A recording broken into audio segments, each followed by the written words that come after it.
Hello, আসসালামু আলাইকুম। কেমন আছেন সবাই? আশা করি সবাই ভালো আছেন। আলহামদুলিল্লাহ আমি ভালো আছি। আজকে রসুন ভর্তা বানাবো।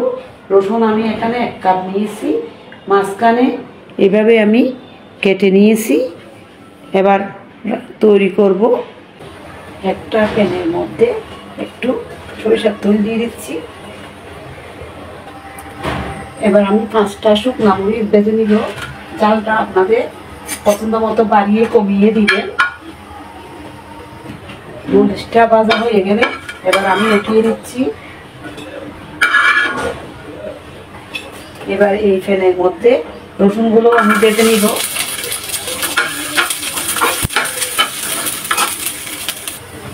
রসুনগুলো যখন ভাজা হয়ে সুন্দর গ্রাম বের হবে, এবার আমি উঠিয়ে নিব।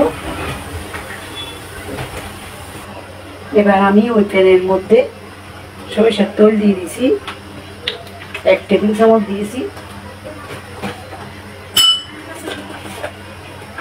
তেল গরম হয়ে আসলে আমি এবার 1 চা চামচ কালি জিরা ভেজে দিচ্ছি।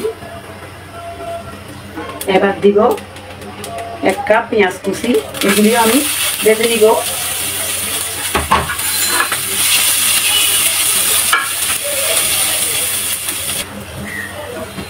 পেঁয়াজগুলো ভাজা হয়ে গেছে, এবার আমি উঠিয়ে নিব, লাল করব না। এবার মরিচ যে আমি ভেজে রেখে দিয়েছিলাম এগুলো আমি বুটা ছাড়িয়ে দিচ্ছি। আমি পরিমাণ মতো লবণ দিয়ে দিচ্ছি। লবণ আমি বাটার সময় দিই না।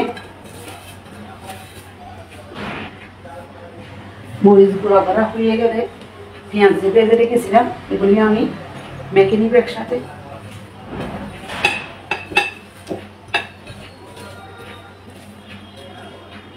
এবার রসুন যে ভেজে রেখেছিলাম এগুলি দিয়ে দিচ্ছি। বাটা বাড়ি ঝামেলা ছাড়াই হাতে মেখে তৈরি করে নিব রসুন ভর্তা।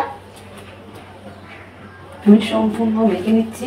এটি তৈরি হয়ে গেল বাটা বাড়ি ঝামেলা ছাড়াই রসুন ভর্তা। আপনারা বাড়িতে একবার হলেও এভাবে বানিয়ে দেখবেন। আশা করি সবাই ভালো বলবে। এগুলি পোলাওর সাথেও বিরিয়ানির সাথেও খেতে পারবেন। বাড়িতে কিছু না থাকলে খুব সহজে গরম ভাতের সাথে পরিবেশন করতে পারবেন।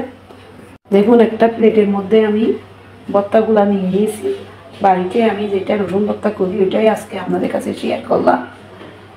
আমার এই ভিডিও যদি আপনাদের ভালো লাগে লাইক দিবেন, শেয়ার করবেন এবং আমাকে ফলো করবেন। আশা করি সবাই ভালো থাকবেন। আল্লাহ হাফেজ।